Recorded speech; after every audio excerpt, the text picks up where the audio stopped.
Hello, this is Ron Paul with your weekly update for Monday, August 19th. Why the 2,776 NSA violations are no big deal. Thanks to more documents leaked by Edward Snowden, this time to the Washington Post, we learned last week that a secret May 2012 internal audit by the NSA revealed 2,776 incidents of unauthorized collection of information of American citizens over the previous 12 months. They are routinely breaking their own rules and covering it up. The Post article quotes an NSA spokesman assuring the paper that the NSA attempts to identify such problems at the earliest possible moment. But what happens to all those communications intercepted improperly in the meantime? The answer is they were logged and stored away.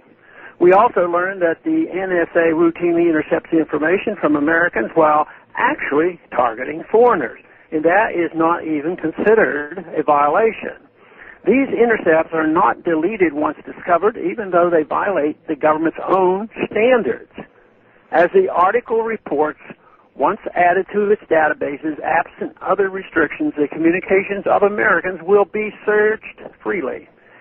The Post article quotes an NSA official explaining that the thousands of unauthorized communications intercepts yearly are relatively insignificant.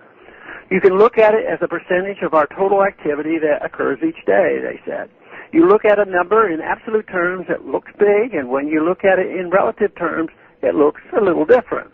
So although the numbers of Americans who have had their information intercepted in violation of NSA's own rules seems large, it is actually minuscule compared to the huge volume of our communications they intercept in total.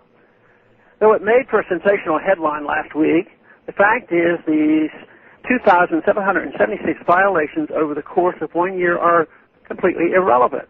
The millions and millions of authorized intercepts of our communications are all illegal except for the very few carried out in pursuit of a validly issued search warrant in accordance with the Fourth Amendment.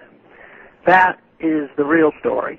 Drawing our attention to the violations, unfortunately, sends a message that the authorized spying on us is nothing to be concerned about.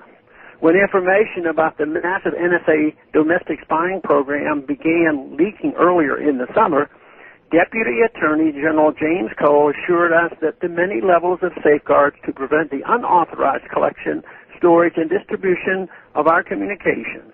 He promised to explain the NSA's record in as transparent a way as he could possibly do it.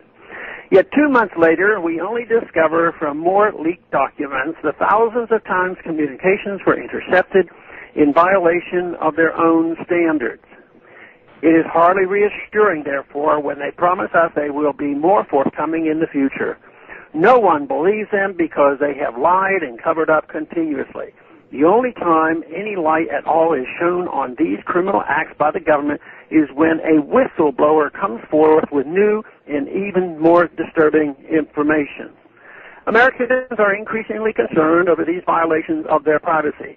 Calls for reform grow. However, whenever Washington finds itself in a scandal, the government responds by naming a government panel made up of current and former government employees to investigate any mistakes the government might have made.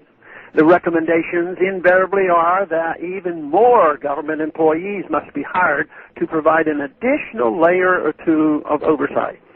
That is supposed to reassure us that reforms have been made, while in fact it is just insiders covering up those who have been hired them to investigate. Let us hope the American people will decide that such trickery is no longer acceptable.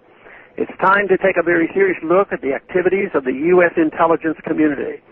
The first step would be a dramatic reduction in appropriations to force a focus on those real, not imagined, threats to our national security. We should not be considered the enemy. Thanks for calling this update. A new update is placed on this number, 888-322-1414 every Sunday. The written text can be found on my free foundation website at www.the-free-foundation.org and on my Facebook page. Thanks for listening.